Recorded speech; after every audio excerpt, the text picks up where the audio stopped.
யோவான் ஸ்நானகன் ஜனங்களுக்கு ஞானஸ்நானத்தை கொடுத்து மனம் திரும்புதலுக்கேற்ற கனிகளை கொடுங்க அப்படின்னு அவர் போதனை செய்தார். அப்ப நம்ம விசேஷமா தெரிந்து கொள்ள வேண்டிய விஷயங்களை பைபிள்ல மிக முக்கியமான ஒரு சப்ஜெக்ட் தான் ஞானஸ்நானம். அப்ப ஞானஸ்நானம் என்பது என்ன, எதற்காக அப்படிங்கிறத தெரிந்து கொள்ளாம நம்ம ஞானஸ்தானத்துல பங்கு கொள்ளக்கூடாது. அந்த ஞானஸ்தானம் செல்லுபடியும் ஆகாது. ஞானஸ்நானம்னால என்னன்னு தெரியாம ஞானஸ்தானம் அவங்களுக்கு தேவையில்லை, அப்படித்தானே? அப்ப ஞானஸ்தானத்தின் மூல உபதேசம் தான் யோவான் பேசின உபதேசம். என்ன பேசினாரு? 3 காரியம் பேசினார். 3 விதமான ஜனங்களுக்கு அவர் பதில் சொன்னாரு. ஜனங்கள் கேள்வி கேட்டாங்க, அப்படின்னா வரப்போகிற ஆக்கினை தீர்ப்புக்கு தப்பித்துக் கொள்ள நாங்க என்ன செய்யணும்? அப்ப ஜனங்களுக்கு முதல்ல அவர் சொன்னாரு, 2 அங்கிகள் இருந்துச்சுன்னா நீ என்ன செய்யணும்? ஒரு அங்கியே இல்லாதவனுக்கு கொடு, உன்னிடத்துல ஆகாரம் நிறைய இருந்தா இல்லாதவனுக்கு பகிர்ந்து கொடு.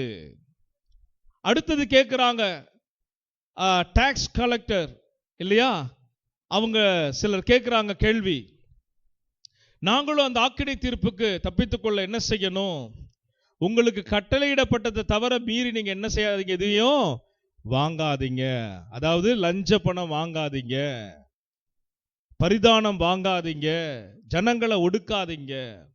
3வது இராணுவத்தை சார்ந்தவர்கள் கேட்கிறாங்க, காவல்துறை அதிகாரிகள் கேட்கிறாங்க, ஐயா நாங்களும் அந்த ஆக்கினை தீர்ப்புக்கு தப்பிக்கணும்னா என்ன செய்யணும்? ஞானஸ்தானம் வாங்க வந்துட்டாங்க, ஆனா அவங்களுக்குள்ள இருக்கிற அவ்வளவு பாவத்தை அவர் பார்த்து சொல்லுகிறாரு, விரியன் பாம்பு குட்டிகளே, விரியன் பாம்பு குட்டியா நீ இருந்துகிட்டு நீ ஞானஸ்தானம் எடுத்தா மாத்திரம் போதாது, ஞானஸ்தானத்திற்கு ஏற்ற கனி கொடுக்கணும். அப்ப இவங்க கேட்ட கேள்விக்கு இவங்களிடத்துல அவர் சொன்ன பதில் என்ன? அவர் சொல்றாரு, யாரையும் ஒடுக்காதீங்க, நீதியாய் நடந்து கொள்ளுங்க என்கிற காரியங்களை 3ஆம் அதிகாரம், லூக்கா 3ஆம் அதிகாரத்துல 2-18 வரைக்கும் நம்ம பார்த்தோம். அப்ப ஞானஸ்நானத்தை குறித்து இன்னும் விவரமா உங்களுக்கு தெரியணும், தெரிந்திருக்கணும். எனக்கு ஞானஸ்நானனால என்னன்னு தெரியாதுன்னு யாரும் சொல்லக்கூடாது. ஏன்னா குறிப்பா பெந்தகோஸ்தே சபைகள்ல ஞானஸ்நானம் என்றால் என்ன என்று சரியான முறையில் பயிற்சியும் போதனையும் இல்லாமல் அளிக்கப்படுகிறதா இன்னைக்கு பெரிய சிக்கலா முடியுது. அவங்க பழைய வாழ்க்கையில தான் இருப்பாங்க. மூல உபதேசத்தை பாருங்க, பகிர்ந்து கொடுக்கிற மனப்பக்குவம் வேணும் ஞானஸ்நானத்தின் அடையாளம். அதாவது கனி கொடுக்கிற மரமாய் மாறணும். ஆகாரத்தை பகிர்ந்து கொடுக்கிற அனுபவம் வேண்டும், ஞானஸ்நானத்தின் அடையாளம். உதாரத்துவமா இருக்கிறவர்களாய் வாழ வேண்டும், பிறருடைய வஞ்சிக்கிறவர்களா இருக்கக்கூடாது, ஞானஸ்நானத்தின் அடையாளம். பிறரை ஒடுக்குவது ஞானஸ்நானத்திற்கு அடையாளம் அல்ல.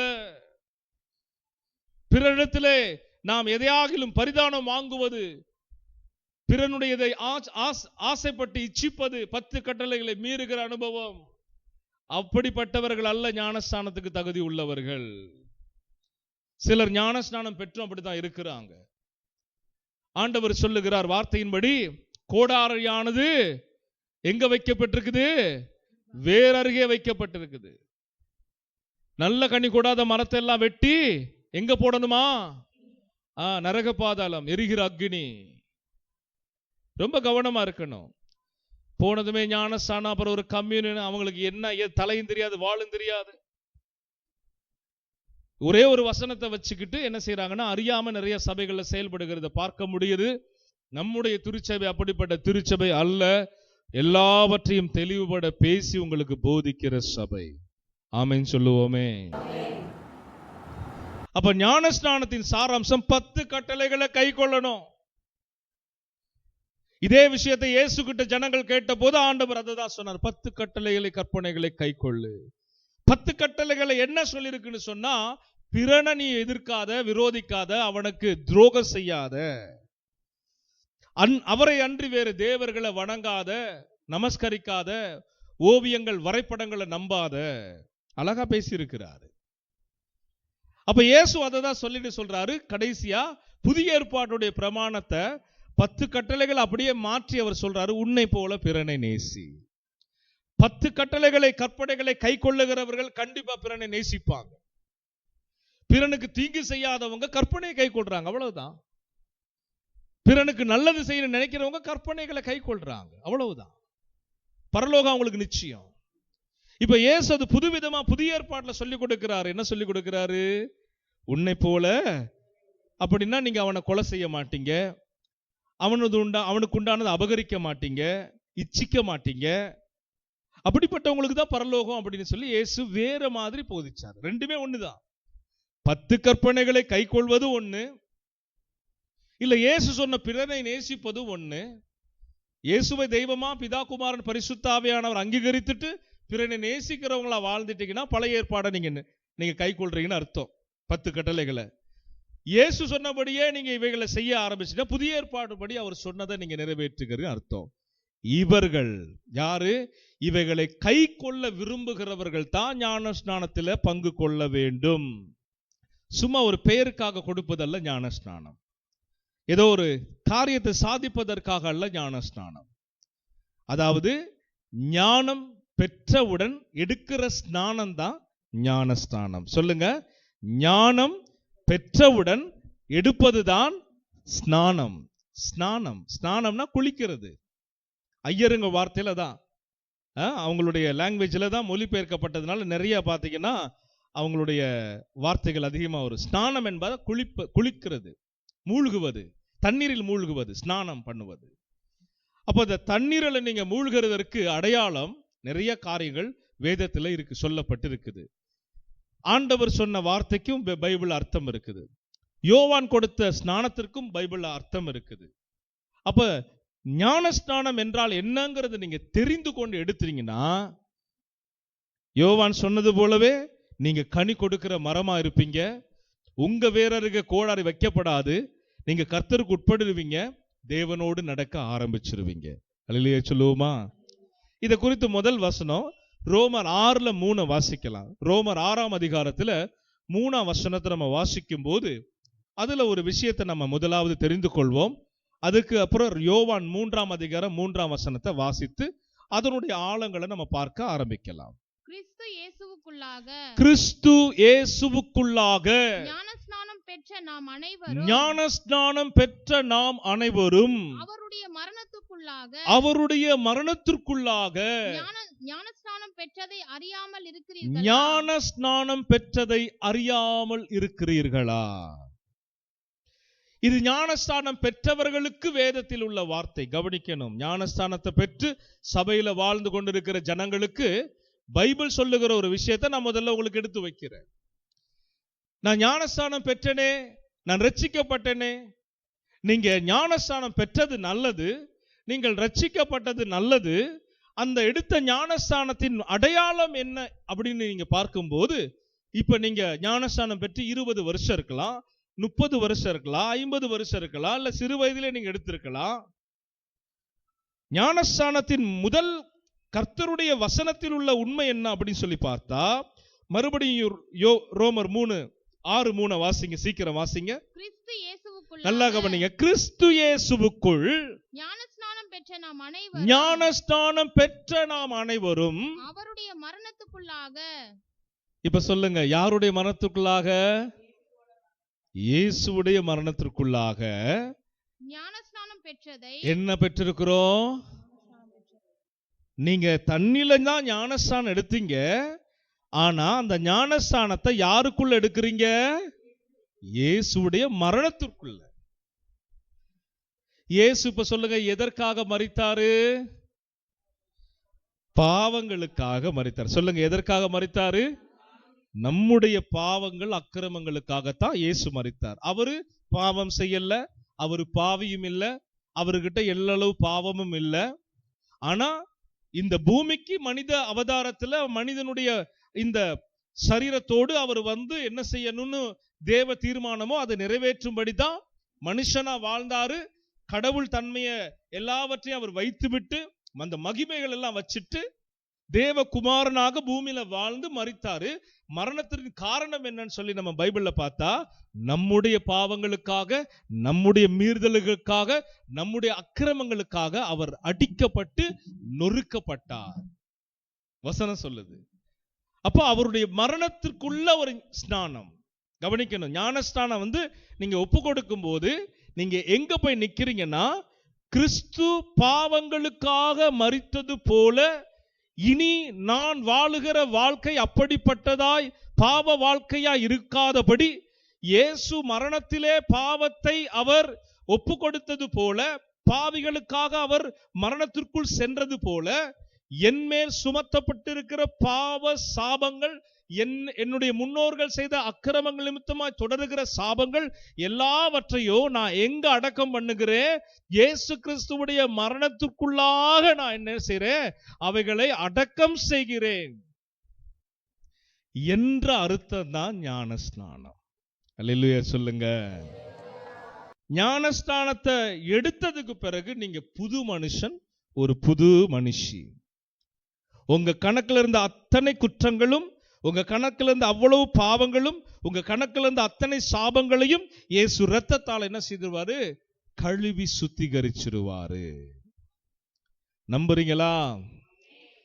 ஞானஸ்நானம் எடுப்பதுதான் போதனை. ஞானஸ்நானம் எடுக்கணும், அது மூழ்கி ஞானஸ்நானம் எடுக்கணும். எவ்வளவு அழகா வசனம் பாருங்க, மறைமுகமா சொல்லுது. தெளிப்பு ஞானஸ்நானம் ஒன்று இருக்குது, செல்லுபடி ஆகாது. அது என்ன ஆகாது? செல்லுபடி ஆகாது. மூழ்கி ஞானஸ்நானம் எடுக்கணும். அவருடைய மரணத்திற்கு ஒப்பாக, அவருடைய மரணத்திற்குள்ள நீங்க அடக்கம் செய்யப்படுவதற்கு, பாவத்துக்கு நீங்க மரிப்பதற்கு அடையாளமாக நீங்க ஞானஸ்நானம் எடுக்கணும்னு தான் பைபிள் சொல்லுது. அப்ப பவுல் நமக்கு சபைக்கு ஞானஸ்நானம் பெற்றவர்களுக்கு விளக்கமா சொல்றாரு. ஏன் பெற்றீங்க, அதோடைய அர்த்தம் என்ன அப்படிங்கிறது ரொம்ப அழகா சொல்லுகிறார். இப்ப இயேசு இதை குறித்து அவர் என்ன சொல்லுகிறார், நம்முடைய இரட்சகர் என்ன சொல்லுகிறார் என்பதை இப்ப நம்ம யோவான் 3ஆம் அதிகாரம் 3ஆம் வசனத்தை நம்ம வாசிக்க போகிறோம். இயேசு அவனுக்கு பிரதியுத்தரமாக, ஒருவன் மறுபடியும் பிறவாவிட்டால் தேவனுடைய ராஜ்யத்தை காண மாட்டான் என்று மெய்யாகவே உனக்கு சொல்லுகிறேன் என்றார். மெய்யாகவே உனக்கு சொல்லுகிறேன் என்றார். ஒருவன் என்ன செய்யணுமா? மறுபடியும்.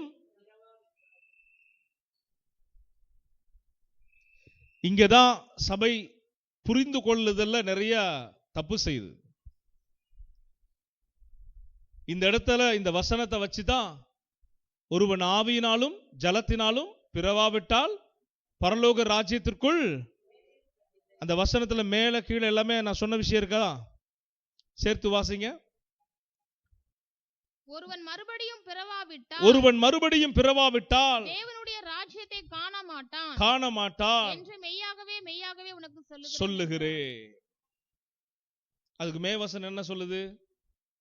அதுதான் பாஸ்டர், இயேசு அவனுக்கு பிரதியுத்தரமாக. ஓகே, அதுக்கு கீழ் வசனம் இயேசு பிரதியுத்தரமாக, ஒருவன் ஜலத்தினாலும் ஆவியினாலும் பிறவாவிட்டால் தேவனுடைய ராஜ்யத்தில் பிரவேசிக்க மாட்டான் என்று மெய்யாகவே உனக்கு சொல்லுகிறேன். இதுதான் பெந்தகோஸ்து சபைகள்லாம் கையில் எடுத்த வசனம். இதுதான். இதுல விளக்கம் நிறைய இருக்குது, விவரம் இருக்குது, இதுல ஆழம் இருக்குது. அநேக மெஜாரிட்டி போதகர்களுக்கு அந்த டீப் டீச்சிங்குள்ள போகல. அதனாலதான் ஒரு மாசம் சபைக்கு வந்துட்டா 2வது மாசம் ஞானஸ்நானம், ஒரு மாசம் இல்ல ஒரு 6 மாசம் ஏதோ வந்து போற ஆளுக்கு உடனே நீங்க ஞானஸ்நானம் எடுத்துடணும். ரோமர் 6:3 படி அந்த மனிதன் எப்படிப்பட்டவனா ஞானஸ்நானத்துக்கு ஆயத்தமாக இருக்கணும்? கிறிஸ்து இயேசுவுக்குள் ஞானஸ்நானம் பெற்ற அனைவரும் அவருடைய மரணத்திற்குள்ளாக, ஆண்டவருடைய மரணத்திற்குள் மரிக்கிறவர்களாகத்தான் ஆயத்தப்பட்டு ஞானஸ்நானம் எடுக்கணும். அப்ப அவன் உலகத்தை வெறுக்கணும், உலக சிற்றின்பங்களை வெறுக்கணும், உலகத்தில் அவன் ஆதாயம்னு எதையெல்லாம் நினைச்சானோ அதெல்லாம் இழக்கணும். அப்படி இழக்க துணிந்த ஒரு மனிதனுக்கு ஞானஸ்நானம் அவசியம். அதே பொய்யான வாழ்க்கை, அதே மாறுபாடான வழிகள், அதே வேறு விதமான ஆராதனைகள், அதே கள்ளம், அதே பொய் புரட்டு, அதே விபச்சாரம், அதே வேசித்தனம், அவர்களுக்கு ஞானஸ்நானம் தேவையில்லை என்று வேதம் சொல்லு. ஒப்பு கொடுக்கிற ஆளு மரணத்திற்கு ஒப்பு கொடுக்கணும். கிறிஸ்து பாவங்களுக்காக மரித்தது போல நான் எனக்குள் இப்படிப்பட்டவைகளுக்காக நான் மரிக்கிறேன், அப்படி ஒப்பு கொடுக்கணும். அதான் ஞானஸ்நானத்தின் அடையாளம். இப்ப இயேசு சொல்லுகிறார், ஒருவன் ஜலத்தினாலும் ஆவியினாலும் பிறவாவிட்டால் அவன் என்ன எதை காண மாட்டான்? பரலோக ராஜ்யத்திற்குள் பிரவேசிக்க மாட்டான். இதுதான் இன்னைக்கு அநேக சபைகள் எடுத்துக்குது கையில. அப்ப ஜலம் என்றா தண்ணி, தண்ணியில் என்ன செய்திடணும்? ஞானஸ்நானத்தை கொடுத்துடணும். இதனுடைய ஆழமான டீச்சிங்குள்ள இன்னைக்கு நம்ம போக போறோம். எத்தனை பேர் கேட்க ஆவலா இருக்கிறீங்க? உண்மையான செய்தி என்ன அப்படிங்கிறது தோன்றுனாதான் கிடைக்கும். வெளியிலேயே சொல்லுங்களேன். நாங்க ரட்சிக்கப்பட்ட காலத்துல எல்லாம் அந்த டீச்சிங் கிடையாது. அவங்க படிச்சு புரிஞ்சுக்கிட்டது அப்படியே சொல்லி கொடுப்பாங்க, அவ்வளவுதான். அவங்களுக்கு எது தோணுச்சோ அவங்க பார்த்த அவங்களுடைய பார்வையில அப்படியே அந்த மேலோட்டமான செய்தி அப்படியே பேசிட்டு போயிடுவாங்க. ஞானஸ்தானத்தின் ஆழத்தை பார்க்கிற நீங்க, இந்த செய்தியை பார்க்கிற நீங்க, பலருக்கு இது பிரயோஜனமா இருக்கும். வளர்ந்த விசுவாசிகளுக்கே பிரயோஜனமா இருக்கும். ஷேர் பண்ணுங்க, அவங்கள பார்க்கும்படி ரெக்கமெண்ட் பண்ணுங்க, சேனலை சப்ஸ்கிரைப் பண்ணுங்க. அநேக செய்திகள், ஆழமான சத்தியங்களை, பைபிள் டீச்சிங்கா ஒவ்வொரு வாரமும் நாங்கள் வெளியிடுகிறோம். அல்லேலூயா சொல்லுங்க. இதை குறித்து முதல்ல நம்ம தெரிந்து கொள்ள வேண்டிய முக்கியமான காரியம், ஜலத்தினாலும் ஆவியினாலும் ஒருவன் அவன் பிறக்காவிட்டால் பரலோக ராஜ்யத்திற்குள் அவன் பிரவேசிப்பதில்லை என்று கர்த்தர் சொன்னதன் காரணம் என்ன? 1 யோவான் 5ஆம் அதிகாரம் 8ஆம் வசனத்தை நம்ம எடுத்துக்கொள்வோம். 1 யோவான் 5ஆம் அதிகாரம் 8ஆம் வசனத்திலே 3 சாட்சிகளை குறித்து நம்ம பார்க்க முடிகிறது. 3 விதமான சாட்சிகள் இந்த பூமிலோகத்தில் இருக்கிறதை குறித்து நம்ம பார்க்க முடிகிறது. பூலோகத்திலே சாட்சியிடுகிறவைகள் 3. பூலோகத்திலே சாட்சியிடுகிறவைகள் 3. ஆவி, ஜலம், இரத்தம் என்பவைகளே. ஆமென் சொல்லுங்க. பூலோகத்திலே சாட்சி உண்டு. ஆவி சாட்சி கொடுக்கும், சரி. ஜலம் சாட்சி கொடுக்குமா? இரத்தம் சாட்சி கொடுக்குமா? ஆம். இயேசு கிறிஸ்துவுடைய இரத்தம் நன்மையானவைகளை பேசுகிற இரத்தம். அவருடைய இரத்தம் எப்படிப்பட்டதுங்க? நன்மையானவைகளை பேசுகிற இரத்தம். ஜலத்திற்கு காது உண்டா? ஜலம் கேட்குமா? ஆமா. வெளிப்படுத்தின விசேஷத்திலும் ஜலத்திலே மரித்தவர்களை, தண்ணீரில் மரித்தவர்களை ஜலம் கணக்கு ஒப்புவித்தது என்று எழுதப்பட்டிருக்கிறது. பேசுகிறவர் பேசுனா கேட்கிறதுக்கு கேட்கும். ஜலத்தோடு பேசணுமா? பேசுவார். காற்றோடு பேசணுமா? அவர் பேசுவார். நாம தாங்க மண்ணு, நாம தான் சாதாரண மனிதர்கள். அவர் அப்படிப்பட்டவர் அல்ல. கல்லோடு பேசணுமா? மோசே கிட்ட சொல்லுகிறார், போய் அந்த கண்மலையோடு பேசு. என்ன ஆச்சரியம்! படைத்தவர் சொன்னதபடி ஆகும். காற்றையும் கடலையும் அதட்டி பேசின கர்த்தர் அவர். தண்ணீரோடு அவரால் பேச முடியும். சாட்சி அவர் கேட்பாரு, பூலோகத்திலே வாழ்ந்த இந்த கிறிஸ்தவ சமுதாயத்தின் சாட்சி என்ன? ஜலம் ஒரு நாள் உங்களை குறித்து சாட்சி கொடுக்கணும். கிறிஸ்து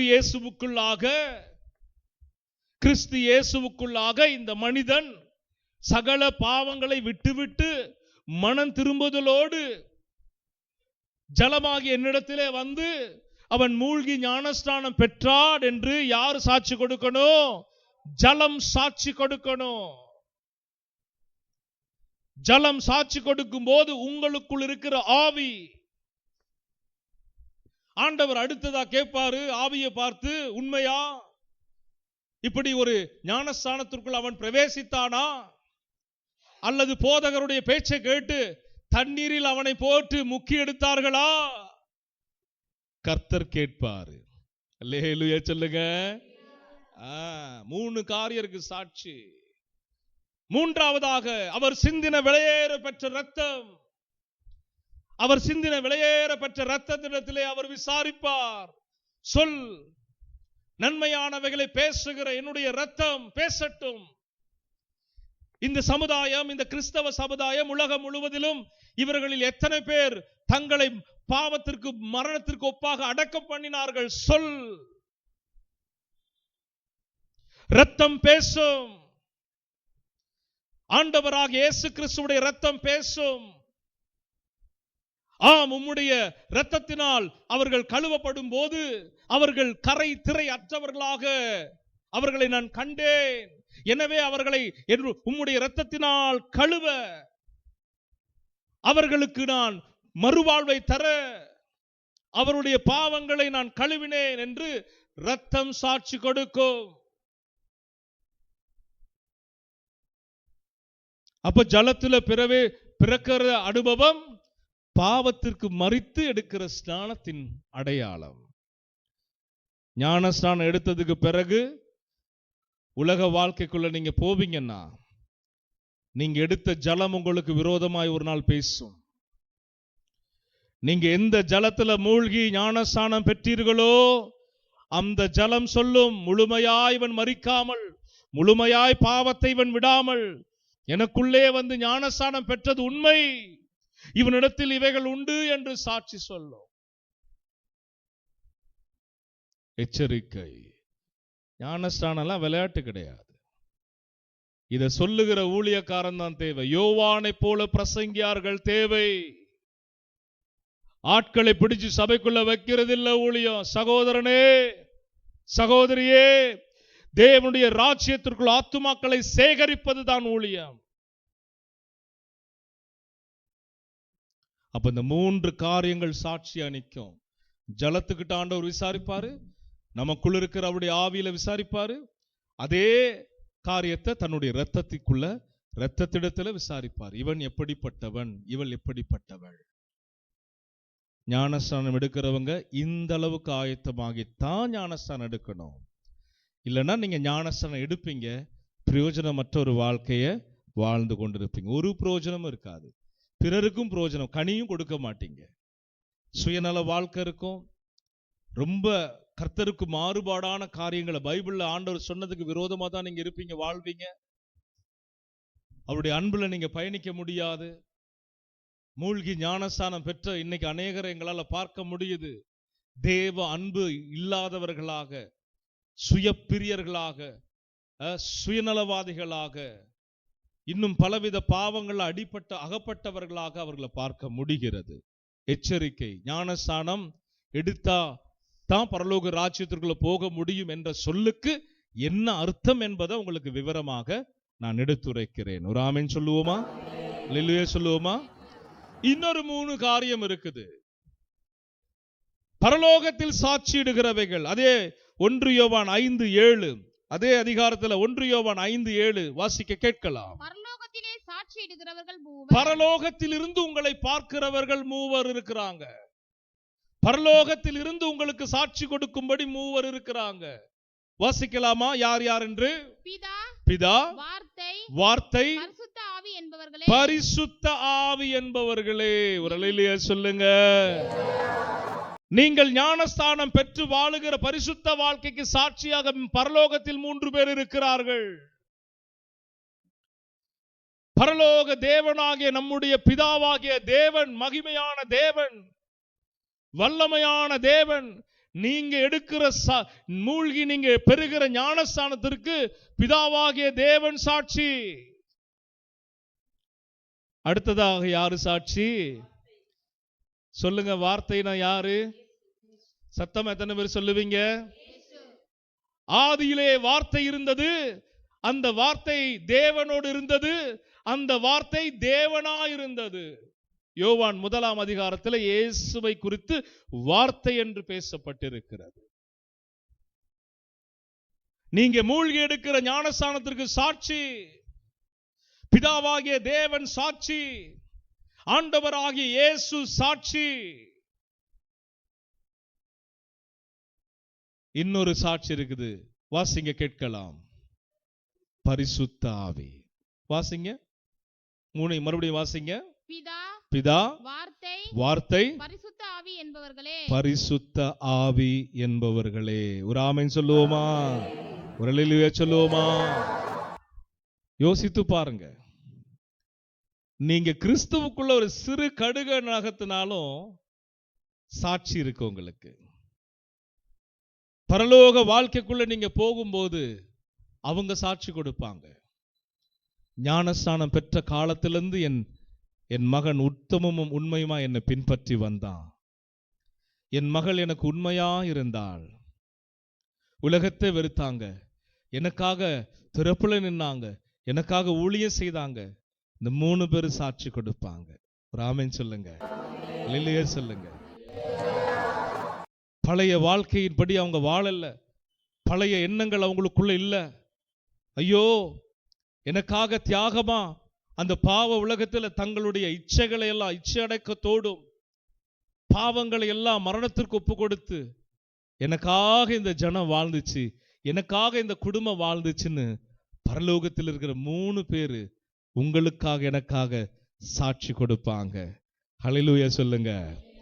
அதனாலதான் பைபிள் சொல்லுது, மரணம் இனி நம்மை மேற்கொள்வது இல்லை, பாதாளம் நம்மை மேற்கொள்வது இல்லை, சாத்தான் நம்மை சங்கிலிகளால் கட்டி நரக பாதாளத்திற்குள் இழுத்து செல்வது இல்லை. வேதம் நமக்கு தெரிந்திருக்கணும். அப்ப மூழ்கி ஞானஸ்நானம் பெறுவது நல்லது. ஜலம் சாட்சி கொடுக்கும். தேவனுக்கு முன்பதாக நீங்க எடுக்கிற ஸ்நானத்திற்கு அன்றைக்கு கர்த்தருக்கு முன்பதாக தண்ணீர் சாட்சி கொடுக்கும் உங்களுக்கு. அதனாலதான் கர்த்தராகி இயேசு கிறிஸ்து யோர்தான் நதியிலே ஸ்நானம் பெற்றார். அதனால்தான் யோர்தான் நதி ஓரமாய் கரையோரமாய் ஜலம் அதிகமாக இருக்கிற பகுதியில் யோவான் ஸ்நானகம் எங்கு சுற்றி இருந்து கர்த்தருடைய நாமத்தினாலும் வரப்போகருடைய நாமத்தை குறித்து அறிவித்தவராக ஸ்நானம் கொடுத்தாரு. அப்ப ஞானஸ்நானம் மூழ்கி எடுக்கணும். மூழ்கி எடுக்கிற ஸ்நானம் நல்லது. எப்படி எடுக்கணும்ன்றதை நம்ம இவ்வளவு நேரம் நம்ம பார்த்தோம். அதற்கு என்ன தகுதி என்பதை நம்ம பார்த்தோம். அதற்கு யாரு சாட்சி என்பதை நம்ம பார்த்தோம். இதை தொடர்ந்து இன்னும் சில காரியங்களை நம்ம அதுல பார்த்து தேவனுடைய வார்த்தைகள்ல வளர போகிறோம். அல்லேலூயா சொல்லுவோமே. அப்ப ஆண்டவராகிய இயேசு சொன்ன ஜலத்திற்கு ரெண்டு அர்த்தம் இருக்குது. ஒன்னு, ஜலத்தினால் எடுக்கிற ஒரு ஸ்நானம், அது சாட்சி உள்ளதா இருக்குது, அதுவும் ஒரு அடையாளம். அவர் சொன்ன ஜலத்தினாலும் ஆவியினாலும் அவர் சொன்னது உண்மை. ஆனா அந்த ஜலத்தை குறித்து வேதம் என்ன சொல்லுகிறது வாசிக்கலாமா? 1 யோவான் 5ஆம் அதிகாரம் 6ஆம் வசனத்தை வாசிக்க கேட்கலாம். இயேசு கிறிஸ்துவாகிய இவரே, இயேசு கிறிஸ்துவாகிய இவரே ஜலத்தினாலும் இரத்தத்தினாலும் வந்தவர், ஜலத்தினாலே மாத்திரமல்ல ஜலத்தினாலும் இரத்தத்தினாலும் வந்தவர். ஹல்லேலூயா சொல்லுங்க. வந்துருச்சா விளக்கம்? ஜலம் என்றால் ஆண்டவர் சொன்ன ஜலத்தினாலும் ஆவியினாலும் நீ பிறவாவிட்டால் அப்படின்னு சொன்ன வார்த்தைக்கு விளக்கம் வந்துருச்சா? அநேகருடைய கண்ணுக்கு காவேரி ஆறு, கொள்ளிட ஆறு தான் தெரியுது, தண்ணி தொட்டி தான் தெரியுது. இந்த வசனம் கண்களுக்கு புலப்படுவது இல்லை. அவர் சொன்ன ஜலத்திற்கு அடையாளம் என்ன, அவர் சொன்ன ஜலத்தின் அர்த்தம் என்ன, அலசி பார்ப்பது இல்லை. வேதத்தில் உள்ள இந்த வார்த்தைகளை அலசி பார்ப்பது இல்லை. என்ன அர்த்தம் தெரியுமா? நீங்க ஜலத்தில் எடுக்க போகிற அந்த ஞானஸ்நானத்திற்கு முதல்ல வார்த்தையாகவும் இரத்தமாகவும் அந்த இயேசு கிறிஸ்துவுடைய உபதேசத்துல நீங்க நிலைத்திருக்கணும். அல்லேலூயா சொல்லுங்க. அந்த உபதேசத்துல நிலைத்திருக்க நீங்க விரும்பி, அதை கை கொள்ள நீங்க விரும்பி, வார்த்தையாய் வந்த இயேசுவை நீங்க விரும்பி, அவர் சொன்ன நன்னடத்தைகளுக்கு நீங்க உட்பட்டு உங்க மனசை பக்குவப்படுத்துறதுக்கு பிறகு ஜலத்தினால் சாட்சியாக ஒரு ஞானஸ்நானம். அல்லேலூயா சொல்லுங்க. இதுதான் உண்மை. வெறும் தண்ணீர்ல கொடுக்கிற ஞானஸ்நானம் செல்லுபடி ஆகாது. தண்ணீர்ல ஞானஸ்நானம் பெறுகிறவங்க எப்படி பெறணும்னு யோவான் 6:3 பார்த்துட்டோம். அதே ஞானஸ்நானத்தை குறித்து யோவான் 3:3 இயேசு சொன்னாரு, ஆவியினாலும் ஜலத்தினாலும் பிறவாவிட்டால். அதோடைய விளக்கம் 3 சாட்சிகள் என்று அதை நம்ம பார்த்தோம். ஜலம், ஆவி, இரத்தம். அதே அடுத்த வசனத்துல நம்ம பார்த்தோம் 3 சாட்சிகள் பரலோகத்தில் இருக்கிறாங்க. பிதா, வார்த்தை, பரிசுத்த ஆவி. ஆண்டவராகிய சொன்ன ஜலத்தை குறித்து ஆண்டவருடைய வசனமே சொல்லுகிறது. எப்படி வந்தாரா இயேசு? இரத்தத்தினாலும் ஜலத்தினாலும் வந்தார். இப்ப சொல்லுங்க, இயேசு சொன்ன ஜலம் என்னங்க? இயேசுவுடைய வசனங்கள். வசனம் தான் ஜலம். புரிஞ்சுக்கங்க, பாஸ்டர்ஸ்க்கெல்லாம் புரிஞ்சுக்கங்க, விசுவாசிகள்லாம் புரிந்து கொள்ளுங்க. இதை பார்க்கிறவங்க நீங்க ஷேர் பண்ணுங்க. வேதத்தை குறித்து, வசனத்தை குறித்து ஜலம் என்றே வேதம் சொல்லுது. அதுக்கு நிறைய வசனங்கள் இருக்கு, அதை நான் கோட் பண்ண இப்ப விரும்பல, நமக்கு டைம் இல்லை. இந்த இயேசுடைய உபதேசத்தை நீங்க ஏற்றுக்கொண்டு மன விருப்பத்தோடு எடுக்கிற ஸ்நானம் தான் பரலோகத்திலும் சரி சாட்சியா இருக்கும், பூலோகத்திலும் சாட்சியா இருக்கும். எத்தனை பேர் அல்லேலூயா சொல்றீங்க? கர்த்தருடைய பிள்ளைங்க நாம கரைத்திரை அற்றவர்களாக இருக்கணும்னு சொல்லி தான் பைபிள் சொல்லுது. கரைத்திரை உள்ளவர்களாக வாழ்ந்து முடிப்பது பரிசுத்த வாழ்க்கை அல்லன்னு பைபிள் சொல்லுது. தேவனுடைய பார்வைக்கு நீதி உள்ளவர்களாக வாழ்வதுதான் தேவ பிரியமா இருக்குது. கடவுளுடைய வசனத்தை குறித்து பைபிள் சொல்லுது, என்னுடைய வசனத்திற்கு நடுங்குகிறவனையே நான் என்ன செய்வேன்? நோக்கி பார்ப்பேன். ஜலத்தினால் வந்தவருடைய வசனத்திற்கு பயப்படணும். ஜலமாய் இருக்கிறவருடைய வார்த்தைகள், புதிய ஏற்பாடு வார்த்தைகளுக்கு நீங்க நடுங்கணும். அப்படிப்பட்டவர்கள் தான் கர்த்தர் நோக்கி பார்ப்பார். அவங்களுடைய ஜெபங்களுக்கு பரலோகம் திறந்து காணப்படும். அவங்களுடைய அடிப்படை தேவைகள் எல்லாவற்றையும் அவர் சந்திப்பார். ஒன்று கூட தடைபடாது, ஒன்று கூட தடைபடாது. அவர் வாக்கு பண்ணியிருக்கிறார், முதலாவது தேவனுடைய ராஜ்யத்தையும் அவருடைய நீதியும் தேடுங்கள், அப்பொழுது இவைகள் எல்லாம் உங்களுக்கு கூட கொடுக்கப்படும். ஹல்லேலூயா. எப்படி கொடுக்கப்படும்? இதை தெரிஞ்சுக்கங்க. இன்னைக்கு கேட்ட வசனங்களின்படி வாழ பழகுங்க. இதுதான் ராஜ்யம், ராஜ்யத்தின் கட்டமைப்பு. ராஜ்யத்திற்குள் பிரவேசிக்கிறவர்கள் எப்படி அடியெடுத்து வைக்க வேண்டும் என்று அழகாய் கர்த்தருடைய வசனம் போதிக்கிறது. அப்ப ஞானஸ்நானம் பெறுவது நல்லது, தண்ணீரிலே ஞானஸ்நானம் பெறுவது நல்லது. அதற்கு முன்பதாக கிறிஸ்துவோடு வாழ்கிற அனுபவத்துக்கு நீங்க வசனத்தினூடாக தேறி இந்த உலகத்தில் உள்ளவைகளை வெறுத்து ஒரு மரணத்திற்கு ஒப்பாக நீங்க உங்களை ஒப்பு கொடுக்கும் போது தேவனுடைய மகிமை உங்க வாழ்க்கையில வெளிப்படும். அதனுடைய ஆசீர்வாதங்களை நீங்கள் திரளாய் பெற்றுக் கொள்வீர்கள். அல்லேலூயா சொல்லுவோமா? அல்லேலூயா சொல்லுவோமா? இன்னைக்கு ஞானஸ்தானத்தை பெற்றவர்களுக்கு ஒரு ஜெபம் தேவை, ஞானஸ்தானத்தை பெற போகிறவர்களுக்கு ஒரு ஜெபம் தேவை.